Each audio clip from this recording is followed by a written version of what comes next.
كتاخدي قزبر ومعدنوس كتهشيهم بهاد الطريقه هذيك، وكتاخدي شي 5 دروسات ديال الثوم احمر وكتحكيهم بحال هكا او كتخليهم بحال هكداك، المهم لك الاختيار.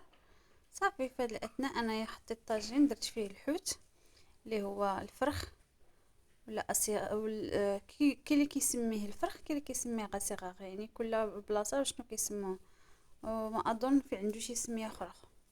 كتاخدي الطاجين كديري فيه الحوت، كديري زيت المائده وزيت الزيتون، وكندير هنايا الثومه وقزبر ومعدنوس، كندير كلشي دفعه واحده. غادي ندير الملحه على حسب الذوق، والابزار راس معلقه حيتاش غادي ديروا العطريه تاع الحوت حتى هي كتكون حاره.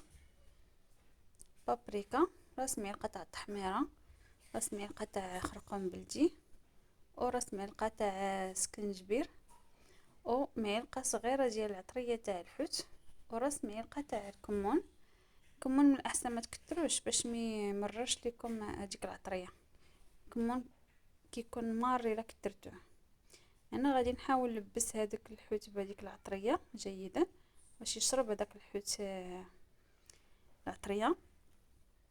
يعني كل واحد الطريقه ديالو، هذه هي الطريقه ديالي. من بعد ما لبست شرملت الحوت مزيان، هنا غادي ناخذ خيزو كاروت قطعوه رقيق دوائر وليكم الاختيار هكذا باش كيطيب في الطياب ساهل، ما تياخذش الطياب بزاف، باش ما قطعتوه رقيق باش ما مزيان.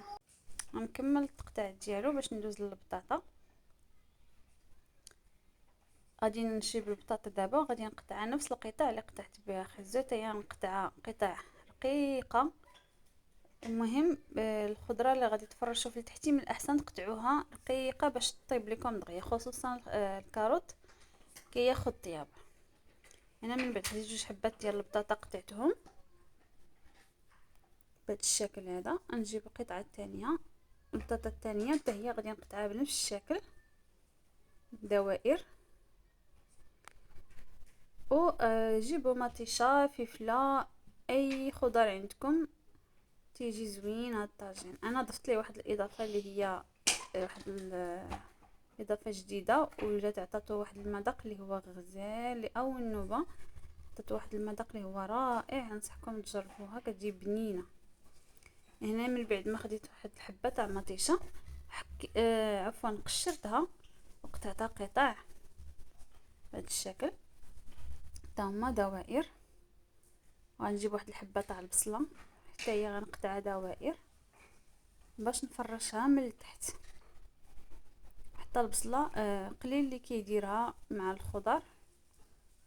هنا خديت القرعه البلديه ماشي الروميه البنات، البلديه كتكون لذيذه وكتكون فيها واحد الحلاوه غزاله وكتكون فتيه في الطياب ديالها. الروميه لا. يعني من تما قديت الخضره، خديت الطاجين غادي نرمي فيه الخضر ونشرملهم ديك شويه تاع شرموله اللي شطات ليا نلبس باش ديك الخضر تبنن من الاحسن. صافي غادي اللي شرملتها في الخضر غادي نهزها نحيدها حتى الاخر باش نفرش الخيزو من التحت. هنا دابا نجيب البطاطا باش حتى هي نشرملها في داك شويه تاع شرموله. كي قلت لكم من الاحسن شرملوا الخضر ديالكم ولا كاين اللي كياخذ بانيو ولا اناء ولا شي حاجه وكيدير فيها العطريه وكيشرمل جميع الخضر. انا الصراحه فضلت نكمل غير هكا، داكشي علاش. من بعد كل حاجه شرملتها غادي نعزلها وغادي نجيب دابا خازو حيت هو اللي غادي نفرش في الطاجين لتحت. خليته هو الاخر باش نخليه وديريكت نزيد عليه الخضر الاخرى. صافي نفس المرحله نفس الطريقه، خلي ديك الخيزو حتى هو يشرب شويه تاع ديك العطريه باش ما يجيش باسل. صافي غادي نخليه نفرشو لتحت ديال الطاجين ونزيد عليه البطاطا والبصله حتى هما.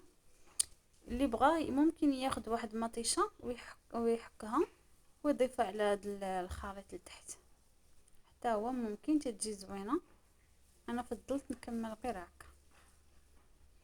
صافي غتوزعوا البصله ديالكم من بعد كتقطعوها دوائر وديك البطاطا حتى هي تفرشوها من الاحسن. وديما الطاجين نتاع الحوت ما كنديروش ليه الماء، كنخليوه يطيب في الخضر ديالو، وكتنقصوا عليه على عافيه مهيله.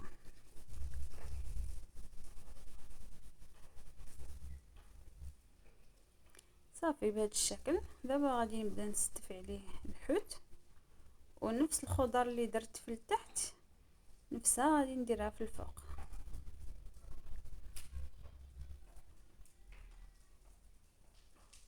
بالنسبه للحوت، اي حوت عندكم، اي حوت ممكن ديروا لي بهذه الطريقه، اي نوعيه تاع الحوت. صافي من بعد غادي نضفت عليه داك شويه خيزو اللي حيدت، نعاود نستف عليه الخضر عشوائي زعما ماشي شي حاجه.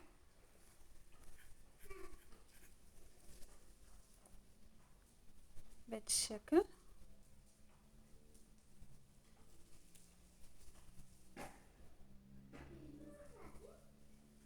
صافي. واللي عندها الفلافل، بالنسبه للفلافل الخضراء حمراء صفراء، حتى هي كتعطي منظر زوين للطاجين وكتعطيه ميها زوينه. صراحه ما متوفراش عندي دابا، درت غير مطيشه وبطاطا خيزو وفرشت ليه البصله وندير شويه الزيتون. بالنسبه للحار والحامض حتى هو ما كاش متوفر عندي، حتى هو ممكن ديروه كيجي رائع جدا.